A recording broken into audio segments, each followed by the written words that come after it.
Oh, we are going deep into the internet trenches for this one. Along with Slender Man, Jeff the Killer is basically on the Mount Rushmore of early 2000s creepypasta.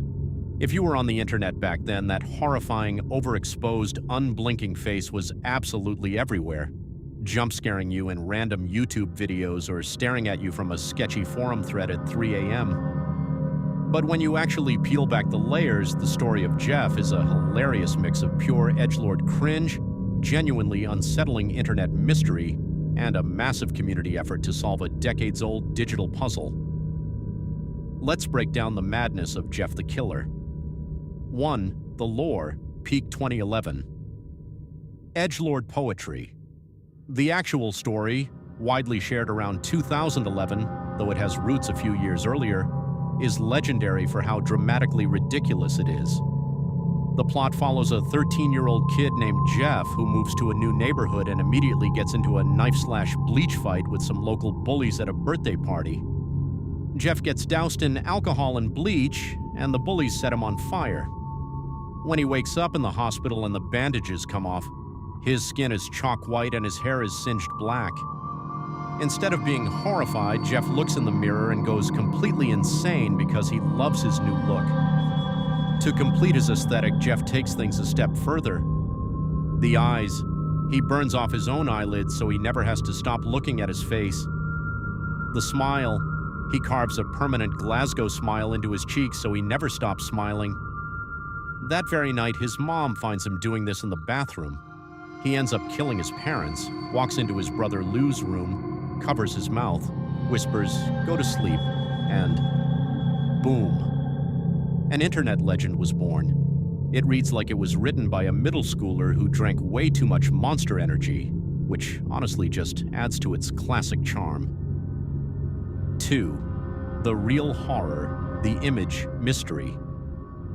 While the story itself is pretty cheesy, the image is what genuinely terrified a generation. It taps into pure uncanny valley territory.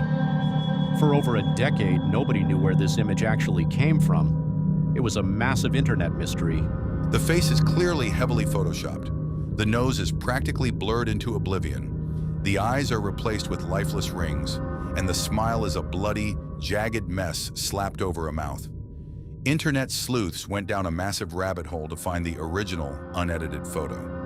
For years, a dark rumor circulated that it was a highly manipulated picture of a girl named Katie Robinson, who had allegedly been bullied on 4chan's/B/board in 2008. That rumor turned out to be a hoax, but the search kept going. The Japanese image board connection. The true origin points back to the early to mid-2000s on Japanese media forums like Miske and 2channel. Users were experimenting with early Photoshop and distortion tools to create kawaii, scary images. The base image is believed to be a normal portrait or webcam selfie of a woman that someone aggressively warped, smoothed out, and brightened to create a ghostly apparition.